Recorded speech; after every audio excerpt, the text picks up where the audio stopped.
There's no one quite like Emily, friendly Emerald Emily. She's my favourite character who uses the pronouns she and her. But not all who know Emily can say that they agree with me. She sometimes gets some slander and gets called a bad character. I'm gonna stop rhyming there or people will think Sharon Miller wrote this script, but I think you get the idea. Today's video is going to be about Emily the Stirling Engine, who is one of my favourite characters of Thomas and Friends. Unfortunately, not everyone thinks the same as me. I've heard some people say that she's a badly written character who is generic and or unlikable, and doesn't fit in with the rest of Sodor's cast. I, for one, do not see eye to eye with this belief. Emily has always been a standout character to me, and this video will be about me defending her and why I see her as such. As the title of this video suggests, I'll also pick out a character that I find to be much worse than Emily, and how they contrast with my defensive points. I should probably mention that I'm only talking about model series Emily in this video. I won't be talking about CGI Emily because that's just not Emily. A majority of this video will focus on her hit era iteration, as that is my favourite portrayal of her and the most overhated, but I think I should start with the season that introduced her, Season 7. Emily made her debut at the very beginning of the 7th season in Emily's New Coaches. People who criticise Emily in this season say that her character is generic and that any of her roles could be subbed with, say, Edward. To be honest, I sit on the fence of this argument.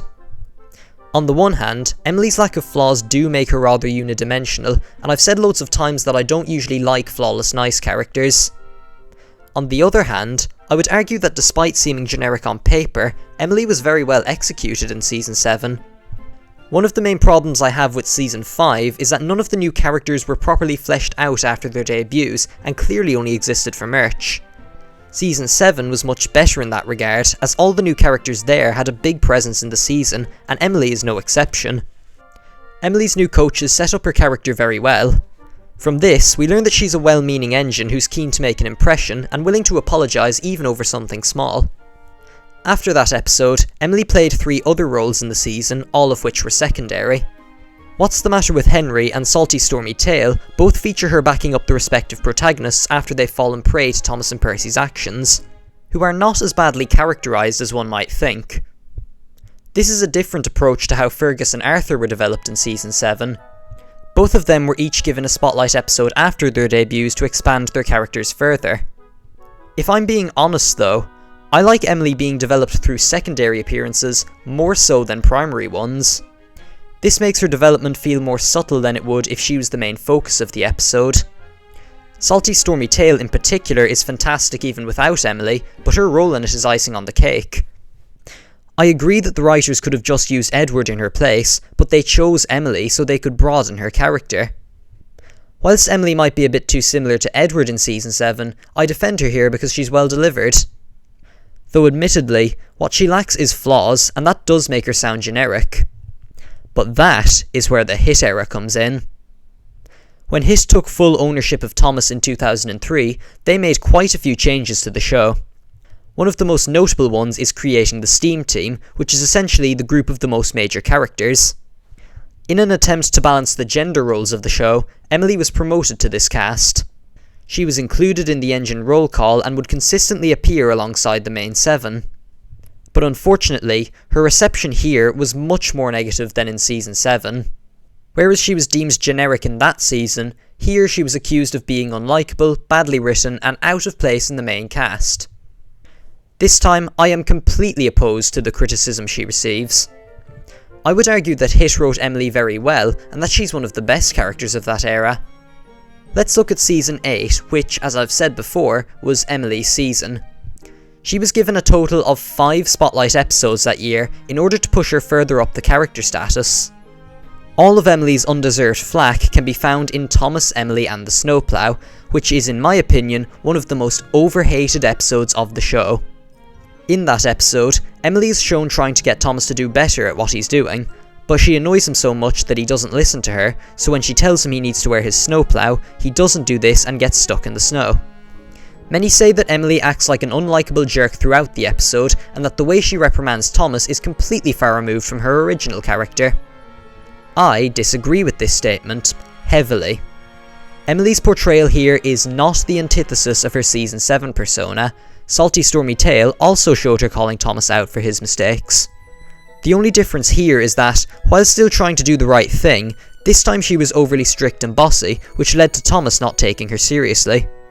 I will admit that her actions in this episode are shown in a more negative light than in the 7th series, but personally, I like this more than her just being a generic voice of reason. I like Emily in Season 7, but she does come across as being a bit one-dimensional. Thomas Emily and the Snowplow fixes this by amplifying her character, which sets her apart from Edward. But not to the point where she's a complete jerk either. At the end of the episode, Emily brings Thomas to Topham, who scolds Thomas for his disobedience. This causes Emily to realise that she is partly at fault, because her bossiness is what caused Thomas to rebel against her.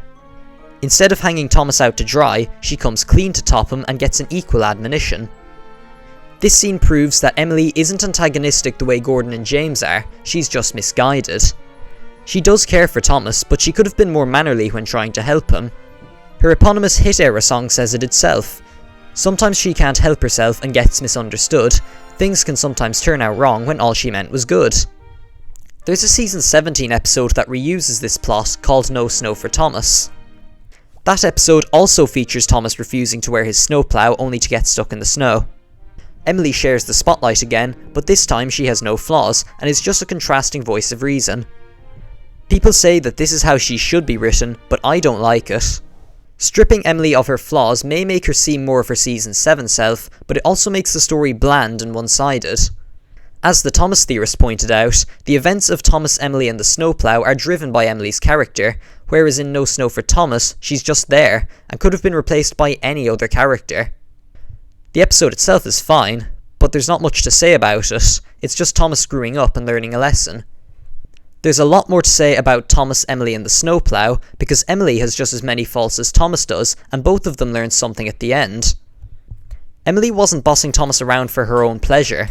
She genuinely wanted to help him improve himself, but did it the wrong way and didn't recognise her own flaws. All the while, Thomas had his own problems in the episode. He should have just listened to Emily and worn his snowplow, it's his own fault he got stuck in the snow. The more I think about it, Snowplow has a lot of similarities to the fan favourite hit episode, Respect for Gordon. That episode also features two flawed protagonists. The Steam team shouldn't have made fun of Gordon, but it was wrong of him to demand respect with nothing in return. However, there's one big difference between that episode and Snowplow. Gordon only learned his lesson after undergoing a horrific crash that put him out of service for days. Emily, however, realised her faults when Thomas got scolded by Topham. Even though he deserved his repercussions, Emily felt bad for Thomas, so she owned up to her own mistakes and faced the music. Honestly, this doesn't sound unbearable at all. How come Gordon demanding respect is fine, but Emily trying to help Thomas, while being a bit too high-handed, isn't? If anything, Emily is much more mature than Gordon is. Most people think of Thomas, Emily and the Snowplow as the worst episode of Season 8, but I actually consider it to be one of the best. It expands on Emily's character to make her more of a main than a secondary, and builds on her dynamic with Thomas through the use of a classic trope, that being his hatred of snowplows.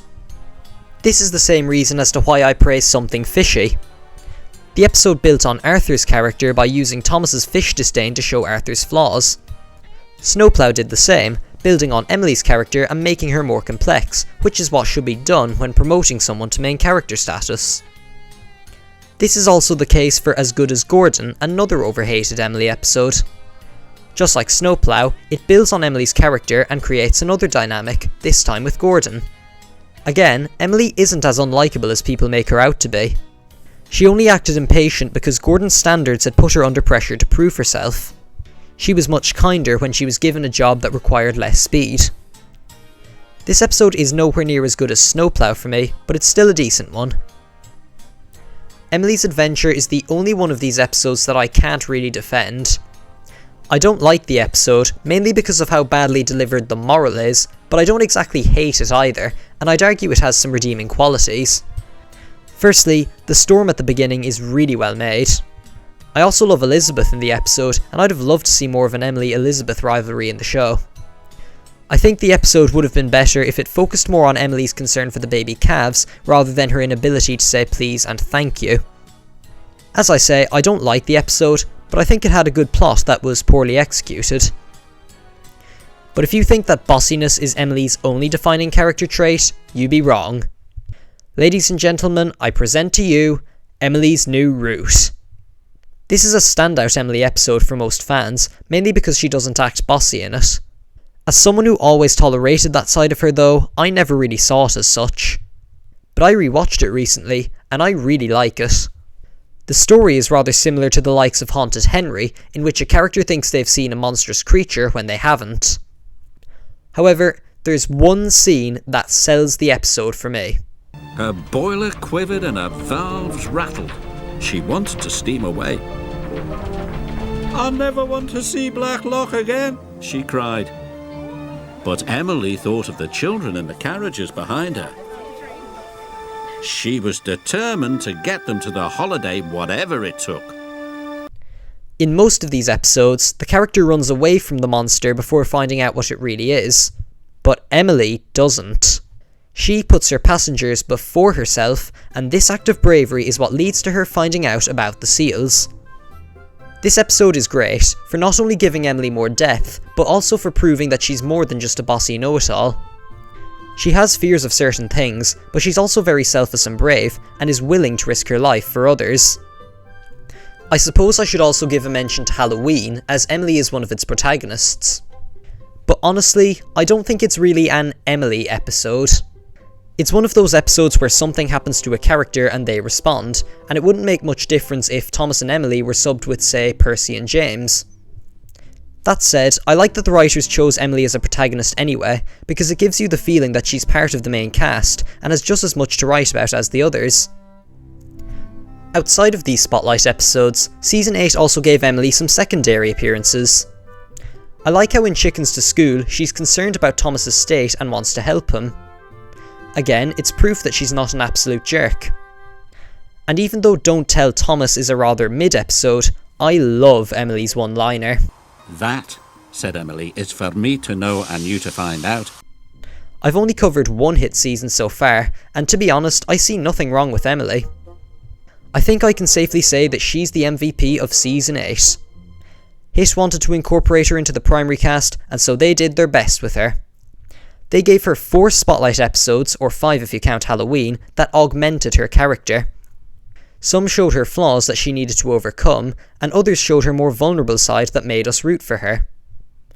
It's also worth noting that, despite all of this screen time, Emily wasn't added to Tidmouth Sheds in Season 8. Hit waited until their first special, Calling All Engines, to do that. This was a very underappreciated move in my opinion. Hit could have easily just plopped Emily into someone else's berth in one episode and call it a day. But no, they took their time and gradually built her up before fully adding her to the cast. So when Season 9 rolled around, Emily was now an official member of the STEAM team. Season 9, despite being my favourite hit season, didn't give Emily quite as much screen time as Season 8 did. This time round, she only had one spotlight episode, that being Emily Knows Best, and it was a pretty divisive one. Emily was rather stupid in it and not as good as she was in the season prior. Toby, however, was very well characterised and was probably at his best in the whole Hit era. It was really nice to see him be Percy's mentor again, and the way he clashes with Emily is funny, albeit nonsensical. There are some really cool crashes too. Overall, it's a decent episode that isn't perfect, but it could have been worse. I have a lot more to say about Emily's secondary roles though. There are 2 episodes in particular that I want to cover, the first being Thomas and the New Engine, my personal favourite episode of the season. Akin to Thomas, Emily and the Snowplow, Emily's portrayal and the episode itself is ridiculously overhated. People say that she acts like an irredeemable bully towards Neville, but as I've already gone over before, that isn't true at all. Emily was gaslighted by the other engines into thinking that Neville was teaming up with the Diesels that tried to kill Stepney. She called him out with this belief in mind, but when the truth was revealed, she was genuinely shocked and remorseful about what she had done. With the way people talk about this episode, you'd think Emily pushed Neville off the broken bridge with the knowledge that he's innocent. I'm going to compare Emily in New Engine to Gordon in the egregious Season 5 counterpart of this episode, Thomas and the Rumours. In that episode, Gordon randomly thinks that Harold, a sole helicopter, is going to replace an entire fleet of steam engines just because Harold is taking a VIP around Sodor. What? Harold has been on the island for years, and he's become a big threat to rail transport now all of a sudden? Percy comes up with a theory about what Harold is really doing, but Gordon shuts him down for no reason at all and continues to slander the poor helicopter. Again, I fail to see how Emily is the less likeable one. The second episode is Respect for Gordon, ironically my second favourite episode of the season.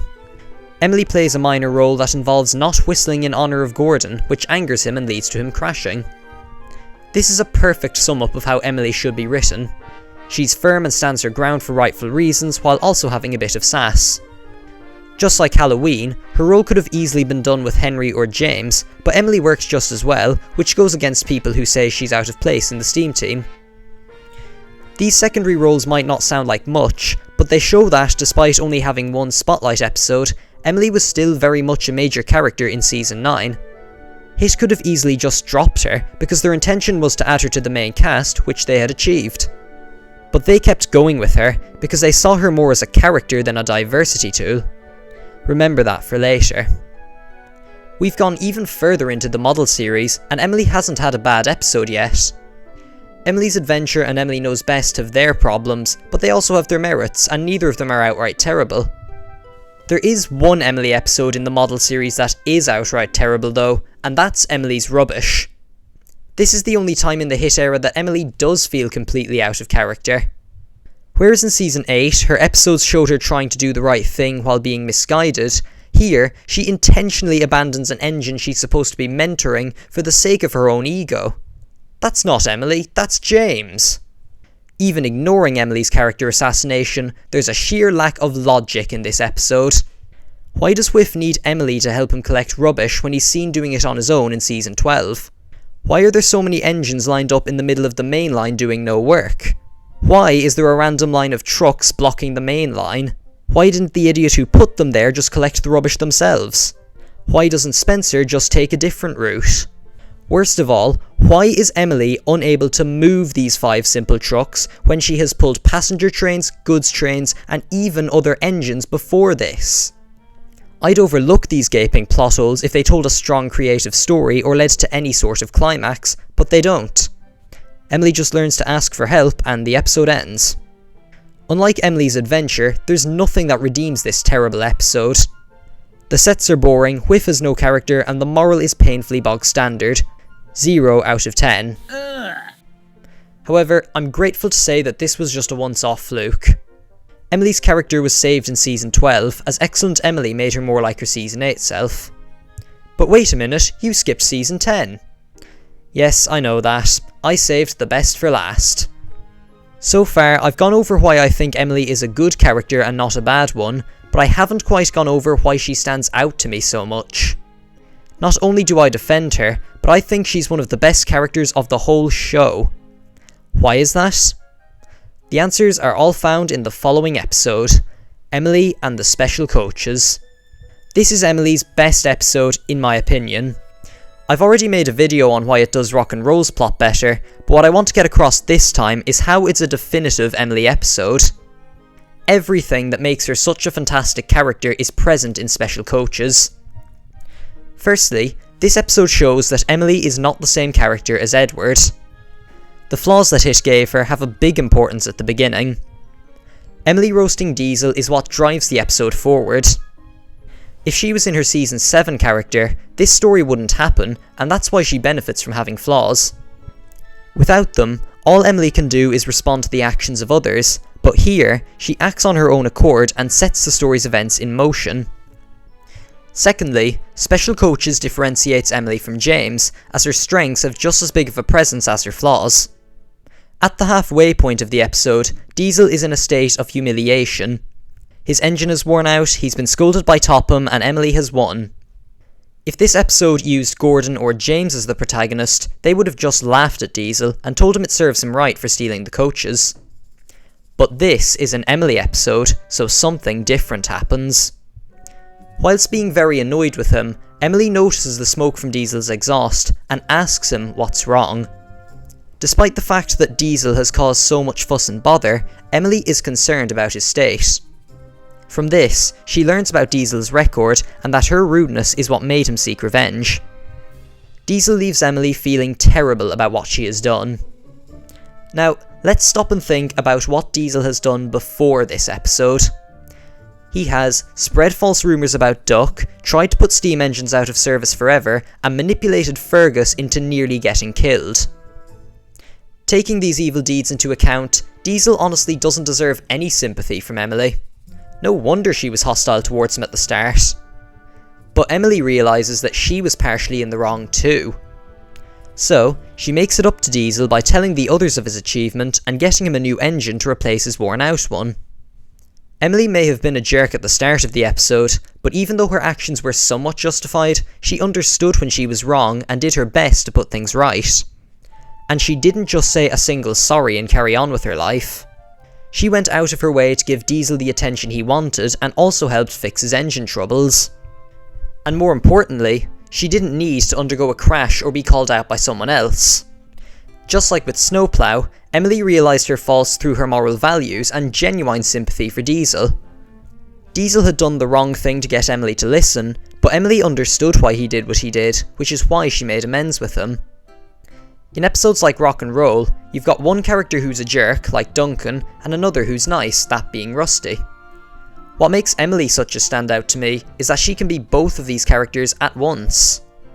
She's like Duncan at the beginning of the episode, as she's unnecessarily impolite, but at the end of the episode, she's more like Rusty, as she's willing to forgive and help others, no matter who they are.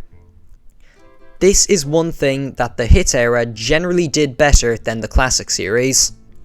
The main problem with the classics is that conflict is usually flat and black and white.